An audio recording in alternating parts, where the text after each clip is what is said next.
if you have asthma? Ooh, lots of people in the crowd have asthma. So I feel like this is going to be a very interesting talk to you. Please, please, please give a very warm welcome to our very last speaker of the night. Welcome to Kira.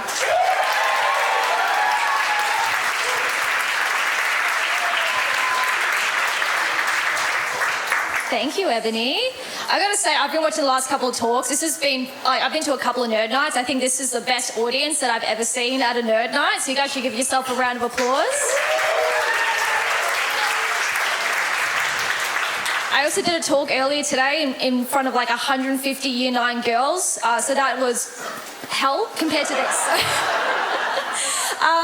So today I'm going to be talking about basically the basis of my entire PhD, which I just finished, which basically, thank you. Thank you. It only took 3.5 years and I ended up with a piece of paper on my graduation next week and a diagnosis, which is fun. So I'm going to be talking about how this tiny gold disc is a scale that I'm using to fight asthma and prevent it during deadly thunderstorms. Makes sense, right? Yeah? It doesn't, no, because that's why I'm here for a 20-minute talk. So I'm going to break it up into pieces and sort of build a story as we go. So first we're going to start with the background, which is, of course, asthma. So hopefully people are familiar with asthma, so a couple of people raised their hands before that they actually have it. For you that don't know, it's a chronic condition, affects your airways. In multiple different ways, it basically stops you from, taking in oxygen, being able to breathe. And it's either from them constricting, from them inflaming and basically blocking them up, or producing too much mucus. And in Australia, this is actually very prevalent. It affects 11% of the population, which is basically 1 in 9 people. So can we raise hands again, how many people have asthma? Okay, a bit lower than the average, but yeah, that's basically how many people in the room don't know how to breathe properly. So another fun fact as well I learned recently is that out of the people that take regular asthma medication like inhalers, puffers, anyone want to guess what percentage of them actually know how to use it properly? 5. Pretty much on point, it's 6%. So for the asthma sufferers out there, check with your GP and your pharmacist you're actually using your medication properly before we get into asthma season. Basically, moving on, I'm going to talk about different types of asthma. So it kind of comes into 2 main categories. The first one is your non-allergic asthma. Most people will know this from doing too much exercise. Anyone ever experienced this? Yeah, a couple of people, because exercise fucking sucks. I actually have asthma myself, so I have experience with non-allergic asthma. For example, I had an asthma attack because I decided to go up 1,000 steps. And then I decided to do it again and had an even worse asthma attack, which is fun. The next time that I had an asthma attack was I decided to join a netball team. I played it for about 3 weeks, had a severe asthma attack because the ref refused to hold my asthma puffer on her because she said she didn't have pockets. So after my asthma attack, I didn't go back. So fun. Love sports. The second type is probably obvious, allergic asthma. So this is basically things in the air that you inhale that trigger your airways, cause that inflammation. So that can be things like pollen from different plants, spores that come from different mushrooms or fungi, could be smoke or pollutants in the air, dust around the house, or even, the stuff that our pets leave around the house. So basically anything in the air, you're very likely going to trigger your asthma if you have allergic asthma. But the fun thing is, with science, it's not binary. So there's a lot of crossover between non-allergic and allergic asthma. We don't know the exact ratio, but there's very few people that are going to have just one type in that category. And even when it comes to allergic asthma, you're also very likely to have hay fever as well, because they have very similar pathways when it comes to affecting your airways. And the science says could be as high as 80% of people with asthma will also suffer from hay fever. So that's the first part. The second part is the air. So what actually triggers the asthma? And for this, I'm going to delve into the allergic side, because obviously we're talking about allergy here. So we're going to talk about all the stuff that's in the air that I just described. So this is a slide, has a bunch of things that come from the air. We've got like some black soot, we've got some fungal spores, but I'm talking about this guy here. This is a grass pollen. A lot of grass pollen in Australia, especially in Melbourne. It is one of our most prominent airborne allergens that we have here, and it's a big trigger of allergy. And a lot of it is from introduced species like ryegrass, for example, but there's others like Bermuda and Timothy. I fucking hate grass. It's a big part of my research, but I have a personal vendetta against it. I'm going to talk about it right now.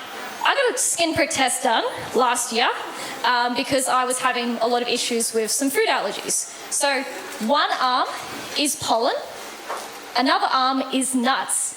Anyone want to guess which one the pollen one is? Is it left or right? Raise your hand if you think it's left. Raise your hand if you think it's right. It's left. We had a majority at least. So this was 2 hours after I got that skin prick test done, developed a rash. Where numbers 3 and 4 are, that was grass pollen. This was 4 hours after that. It was actually so bad, I couldn't move my arm higher than that for 2 days afterwards. And that did not happen in my other arm, which had all of the nut allergens in it, which I carry an EpiPen for now.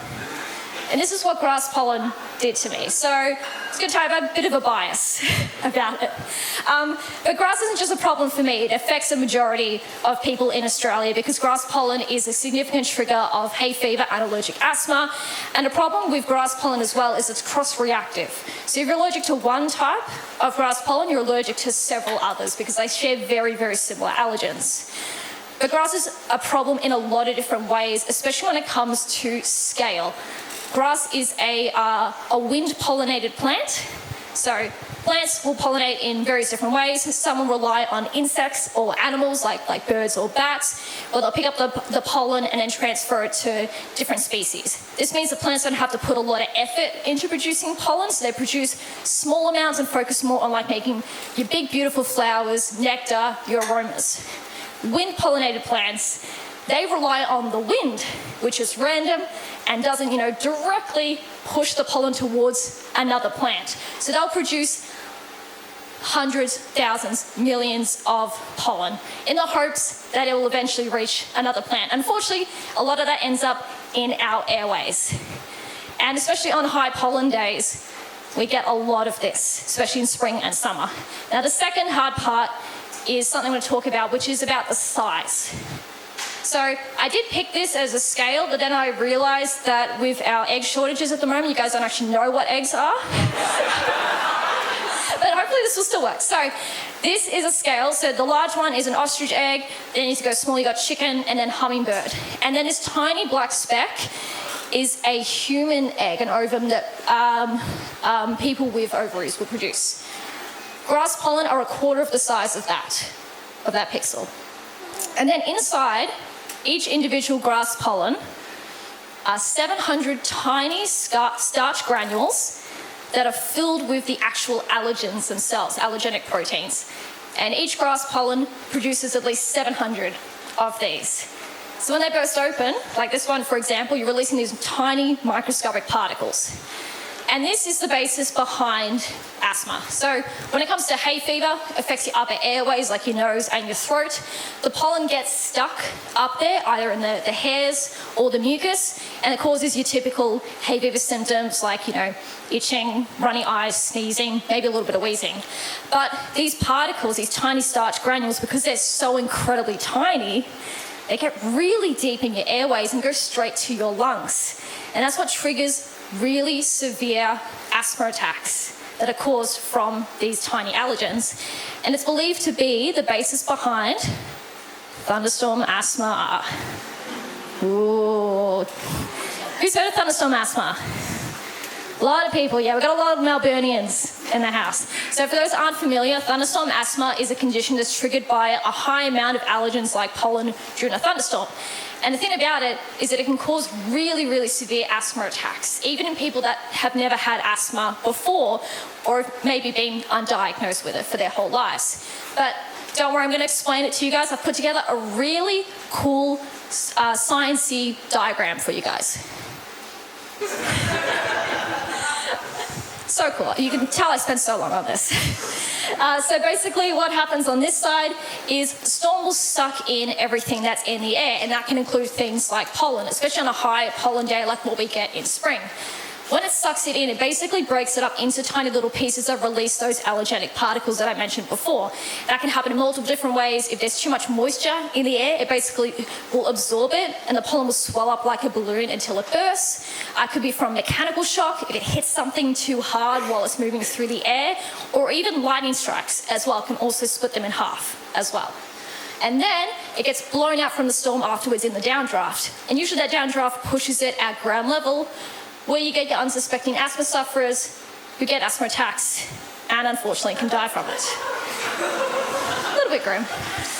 But you guys don't have to worry because thunderstorm asthma events are actually incredibly rare. There's only about 26 that have ever been recorded in the world since it was first described in the 1980s. Unless you live in Melbourne, where it's very common and very bad. Sorry to break it to you guys. So most of you will be probably familiar with the event in 2016. A couple of nods. Yeah. So basically, for those unfamiliar, there was a really bad thunderstorm asthma event in 2016, caused thousands to be hospitalised in a single night from really severe asthma attacks triggered by this thunderstorm, and unfortunately 10 people passed away from it. This is not only the worst thunderstorm asthma in terms of severity and also scale, but also the first time that anyone had actually ever died from it in the whole world. But the thing that most people don't know is that we had 6 thunderstorm asthma events before this one. But they just were very small in scale, maybe affecting a couple dozen to a couple hundred people at a time. But it wasn't until this event that, people started to realise, oh, maybe this is actually a problem. So maybe we deserve this medal for now. So what's the solution for this? That's where we come to the weighing part. Come to my little scale. But before I explain basically what this is, I want to talk about why this is necessary. What's our current system that we have in place for preventing thunderstorm asthma events, for telling people that it's going to happen? Has anyone ever seen a map like this when it comes to checking pollen forecasts or thunderstorm asthma warnings? A couple of different people. This is a service that the Victorian government provides. You can go through different avenues like Melbourne Pollen, for example. And it basically tells you in different regions of Victoria what is the level of pollen that's expected. So obviously extreme, it's going to be really fucking bad. And it also will tell you as well, based on the weather predicted for that day, if there's a risk of a thunderstorm asthma event happening. But how do we actually work out how much pollen is in the air? Well, we don't run around with a net. We don't try and catch it out of the air with ourselves, with our hands. This is actually probably the closest to what we do. Though not as angry as that guy. This is basically a giant vacuum that's called a pollen trap. So it's basically work like a giant vacuum that's sucking everything in the air at the same rate that we breathe in. It deposits it on a glass slide, and then we will go and collect it from the machine and then study it under the microscope to work out how much pollen there is. So this picture here is of the first trap that was invented in the 1950s. This is a machine. You see where this is going. You see where this is going. This is the machine that I met when I started my PhD at Deakin University. You can tell the difference between these. Obviously one's in black and white and one's in colour. I actually painted this one as well because it was getting so old. So that miscolour is because I tried to colour match it and didn't really shit. That's why I study science and not art. But this is me next to the machine as well, just proof that I actually worked with these. I had to climb up on the roof. So this is on the top of a 3-story building. I had to go up flights of stairs and actually climb up a ladder to collect the samples every day. And the thing about this, we had to collect them every day because they take 24 hours to actually collect samples. So by the time that we go up there, collect the samples, take it down to the lab, count it under a microscope, send that data off to the Victorian government, it's already 24 hours behind. So the data you're actually seeing on those pollen forecasts is a day late. And that can lead to numerous different issues. That could lead to inaccurate pollen forecasts that are sent out because it's just a guess from us. Or we could even miss thunderstorm asthma events, which is what happened back in 2016. we did a study, a retroactive study, looking back at the 2016 event and realized that if we had faster technology, we could have actually caught that thunderstorm Asthma event happening in real time. But because we still rely on such outdated, slow technology, we missed it. So that's where my little sensor comes in. Now, the best way to sort of describe it is a mix between a scale and a smoke detector. That makes sense, right? No, it doesn't. So basically how it works, this thing is tiny, and I'm not joking about the size. This is the actual sensor. So it's basically the size of a gold coin, looks kind of like a gold coin as well. This is called a QCM, or a quartz crystal microbalance. It is a tiny quartz crystal sandwiched between two gold electrodes. And the cool thing about this is that it sends off a constant frequency that we can measure. And that frequency will oscillate or change based on the amount of mass that is attached to it. So therefore, you attach stuff to it, say stuff that could help you detect pollen, you could then work out how much pollen is in the air based on how much attaches to it. So that was the basis of the design of my sensor. I can't delve too much into this because it's under embargo, IP, all that stuff, but I'll sort of do the best I can to weave around it. So the basis is this gold electrode, the QCM disc. On top of that, we add these carbon chains. So basically tiny microscopic carbon chains, only a couple carbon molecules in length. And the reason that we add these carbon chains is they act as the glue to attach antibodies. Antibodies are proteins that our immune system produces. They kind of work like lock and key with different molecules that you might be exposed to. So that could be like, bacteria, viruses. It's how your immune system helps to detect these things by being built specifically to attach to something. And your body will produce antibodies in response to different allergens. So we take those antibodies that are specific to grass pollen, for instance, and then stick it to the sensor. We've just built a very tiny, very sensitive, very specific sensor that can only detect grass pollen. And I was able to recreate this in the lab multiple times with multiple different concentrations of grass pollen, and I even repeated it with fungal spores as well. So this sensor, it can detect pollen in the air in less than 1 hour. I could get it as quick as 5 to 10 minutes, which is significantly faster than the current machines that we're using. It also does this automatically as well. So previously, I had to go up and collect the sample myself, and then I had to count it manually under a microscope. I just turn this thing on, and it automatically will measure the amount of pollen in the air that attaches to it, and then we just measure the signal that it produces from that. This can also operate in different conditions as well. We basically made like a chamber inside our lab and changed the temperature that was in there. And we could get it to work between 15 and 35 degrees. The thing with antibodies though, is they can destabilize at different temperatures, which is something that we're hoping to work on in future studies. So hopefully that it will be able to work in more extreme outdoor conditions and it doesn't break down. And the last is, this is the dream of our lab, is that because of the size, we could hopefully one day be able to translate this into a commercial device that is portable in some capacity, that could send you a signal automatically based on the amount of pollen it detects within an hour, and that could become the first real-time warning system as a personal device for you to protect you from thunderstorm asthma. And before you ask, it's not available. I know, because I'll be the first one to tell you, because I'll be getting one myself. But yes, this is what I spent 3.5 years on. It's not done yet, but I hope it will someday. So thank you so much.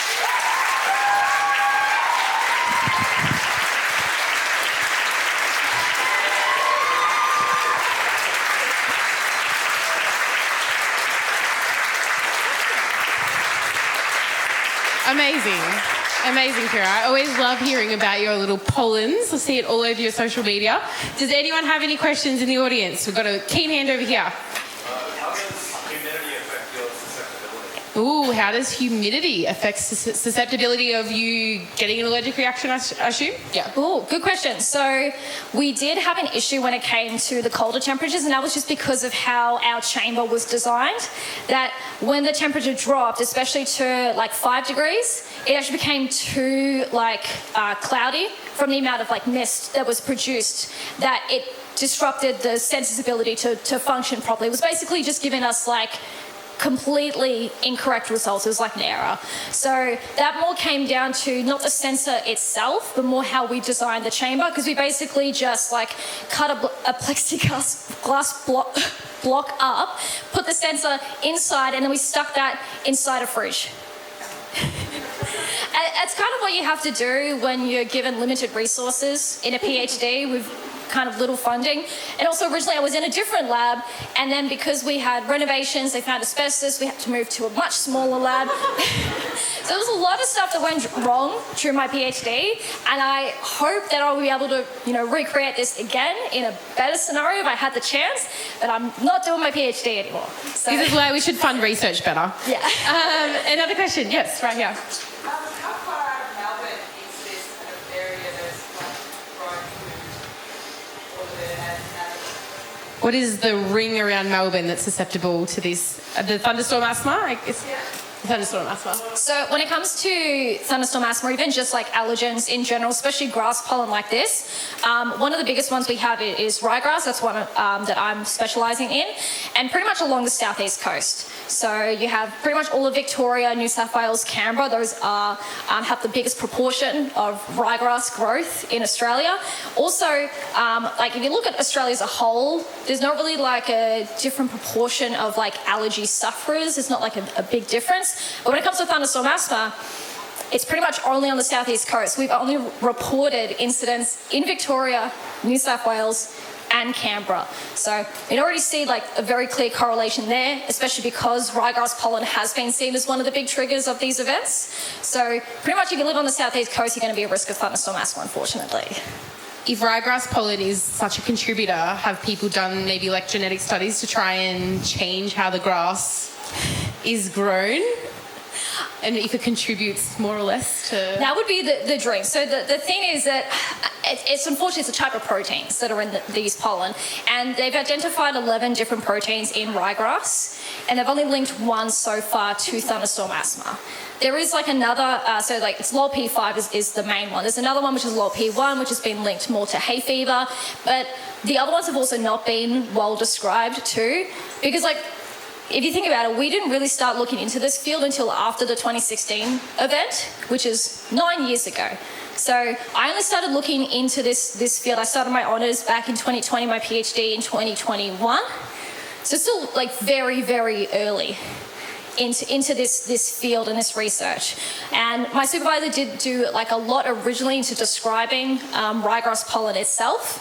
But in terms of like thunderstorm asthma events, we still need to look into this. So need a few more PhD students on it. A few more PhD students, a lot more funding. Yeah. Any more questions? Yep. Two questions. One, how do you reset the scale after the pollen found? Second, why is it that native grass pollen still cause asthma as bad? So how do you reset the scale, and why do native grasses not cause asthma as badly? Yeah, great question on the first one. I realised I forgot to include that. So we tested it near the end of my PhD because I had a little bit of time. We used something called like an acid wash, where it basically cleaves the connection between the antibodies and the allergens so they can kind of start afresh. At the moment, we can only do that for a couple of cycles at a time before we see a drop in efficiency, because after a while it can be very difficult to 100% cleave everything off. So a future study would be to look more into the long-term effects of how long we can get this to last, and then ways that we can improve that acid wash that we utilize as well. Because I was only able to do one type of acid wash on one type of sensor in the last couple of weeks of my PhD. What was the second part again? The native grass. So also just like not a lot of research into it as well. Like when it comes to native species, there are a couple that they're looking at like kind of now. that are potentially could be allergenic in some capacity, but a majority of species are more of the introduced ones. But we do also see, even with some of the native ones, they share that characteristic of that rupturing or that bursting. We actually tested bringing grasses from the Americas, and they didn't burst at all in the same kind of capacity. So even with some of these grasses that haven't been there that long, it just must be a climate thing that they've just evolved over time. We think it could be maybe like a dry weather thing, that as soon as they touch a little bit of water, just suddenly they just burst from it. But it's really only behaviour that we've seen exhibited in Australia. Very interesting. Maybe one last burning question. I thought I saw a hand go up. Yes. Good question. So, the ring picks up like on a scale on it, and you pick up like bits of pollen. What are you actually getting a reading off of? Like, I'm assuming there's no like LCD screen on your little ring. Like, what are you actually using to get a reading of what the scale is showing? And could the average person also get that reading without scientific knowledge? Yeah, I kind of. So how are you getting the reading, Kira? I kind of wish I had a photo of what I actually see. So when we turn it on, we connect it to a screen, and we have run a program through that picks up that signal that the sensor produces, and it basically almost looks like a bell curve kind of thing, or like a line, and it just goes up and down just based on what's happening on the sensor. It kind of works in like negatives as well, or like opposites. So if it gains mass, the frequency drops. If it loses mass, the frequency rises. So you kind of see happening in real time. So like, it's working when the frequency goes like this. It's not working when it goes like this, and then I have to cry because these take 9 hours to set up. I reckon that's enough time, enough questions for you, Kira. But please join me in thanking Kira one last time.